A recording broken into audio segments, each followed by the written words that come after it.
প্রিয় সংবাদকর্মী, সম্মানিত উপস্থিতি, আপনারা জানেন আমরা আজকে এখানে প্রস্তুতি সভায় সমবেত হয়েছি বিএনপির স্ট্যান্ডিং কমিটির সম্মানিত সদস্য, জাতীয় নেতা, কক্সবাজারের কৃতি সন্তান জনাব আলহাজ সালাউদ্দিন আহমেদ।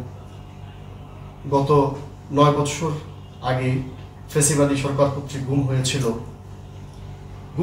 এটা বলতে হয় কেন? সেটা হলো তৎকালীন ফ্যাসিবাদী সরকার জনাব সালাউদ্দিন আহমেদকে হুমকি মনে করত। কেন হুমকি মনে করত? উনি ছিলেন জাতীয়তাবাদী আদর্শের একজন বিশ্বস্ত সৈনিক।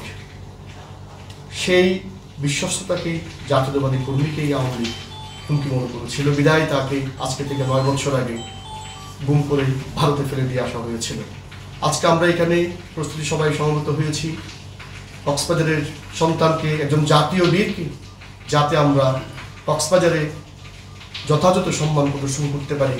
আপনাদের সবার কাছে বিনীত আবেদন থাকবে, আগামীকাল কক্সবাজার বিমানবন্দরে উনি সকাল 11টায় অবতরণ করবেন।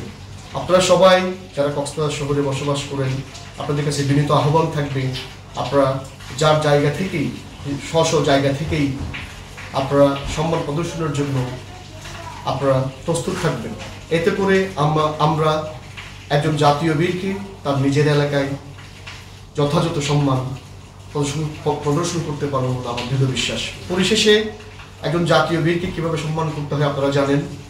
সেই পরিপ্রেক্ষিতেই আমরা যাতে কোনো কার্পণ্য না করি, সেই অনুরোধ রেখে আমার কথা এখানে শেষ করছি। আসসালামু আলাইকুম।